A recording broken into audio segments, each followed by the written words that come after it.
Well, hey guys, Jason Wheeler here, one of the pastors at North Park Church in Columbus, Nebraska, coming to you once again with your life group lesson for the week, and once again very grateful to be doing that.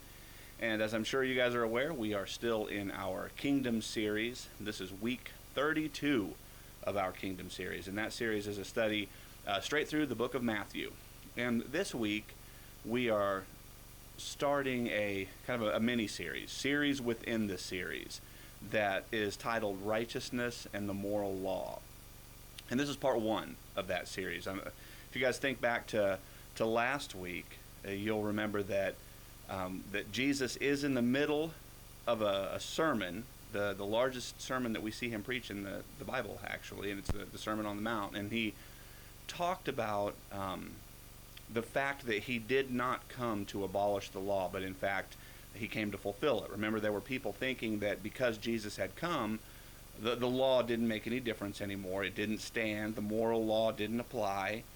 And Jesus addressed that and said, no, that moral law still stands. There are reasons for the law. I have fulfilled the national law, the sacrificial law, and the moral law. Probably you guys remember talking about that. And then, of course, he addressed the opposite side of that thinking, which would be legalism, and that thinking is that we can save ourselves based on strict adherence to the rules. So Jesus kind of kicked things off by saying, no, I didn't come to abolish that. I came to fulfill that law.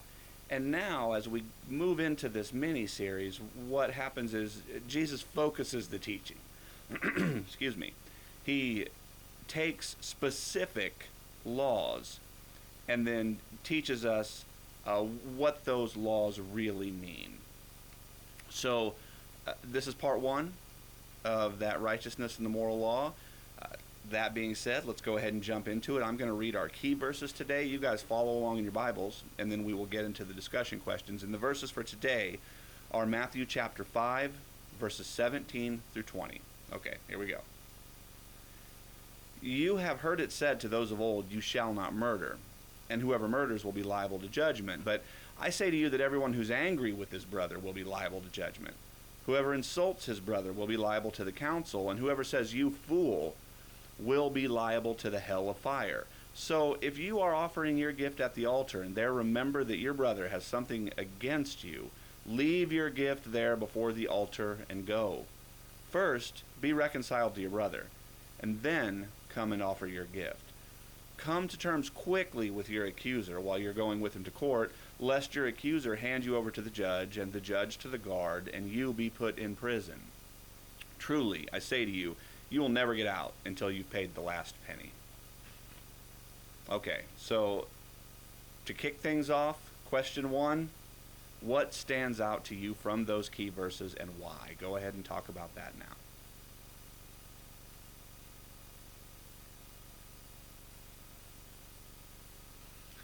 All right. So for question two, what Jesus is telling us here is, you guys know this law. He's referring to the sixth commandment, you shall not murder.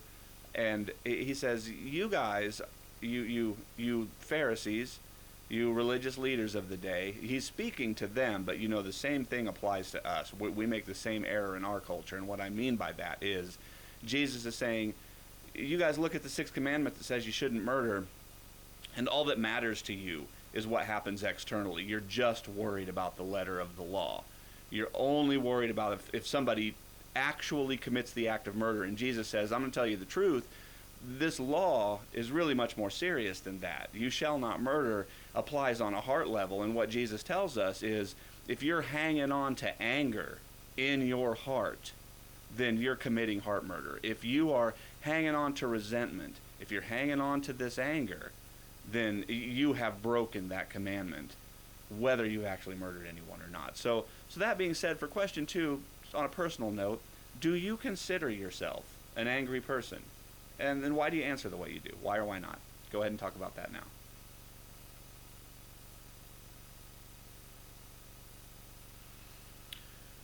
Okay, and then kind of to take that question a bit deeper, continuing on a personal note, according to these verses, knowing that hanging on to anger is actually committing murder in your heart, How many people have you murdered today?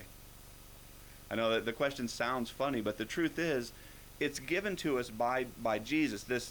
These verses are spoken by Jesus in such a way as to impress upon us the gravity of what it is that we do in our heart. So whether or not you've actually responded angrily to anyone today, maybe you have, maybe you haven't, who are you hanging on to some sort of resentment towards?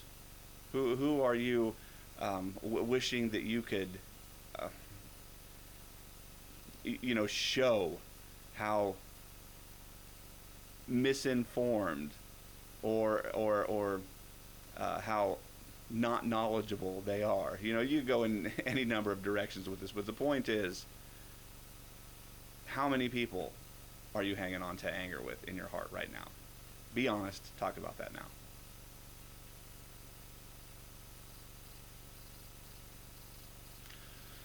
Okay, so for question 4, Jesus, he tells us that anger is very serious.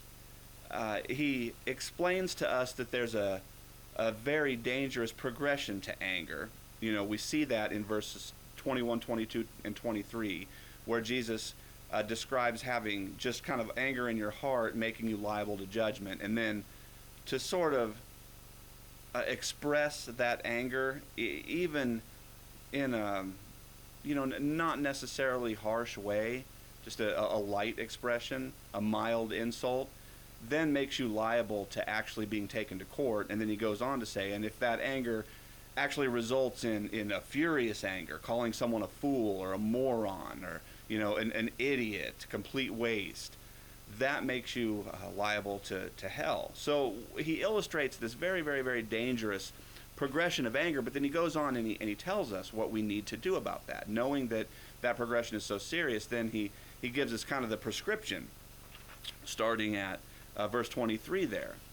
And what he tells us to do then is always reconcile, forgive and reconcile. So for question 4 here, what does reconciliation look like in your life? And just talk about any aspects of that, struggles that you have with it, maybe examples of it.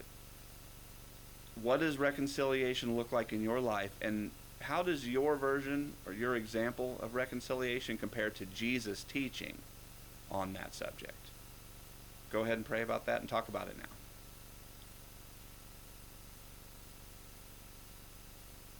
For question 5, in what way are these verses, in what way is what Jesus is teaching us here a struggle, and in what way are these verses encouraging? Go ahead and talk about that.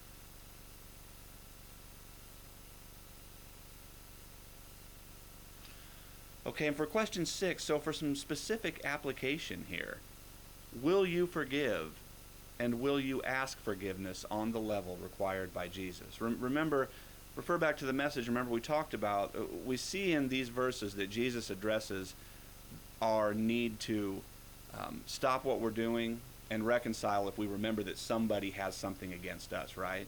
He doesn't specifically address what we do if we have something against another person, because that's just obvious. You look at the counsel of God, and it is just over and over and over again, we are told just to forgive immediately. So that's something we do. So again, will you forgive and will you ask forgiveness on the level required by Jesus? Discuss that, and then do you have anyone specific in mind? If you feel like talking about that, then go ahead and do so.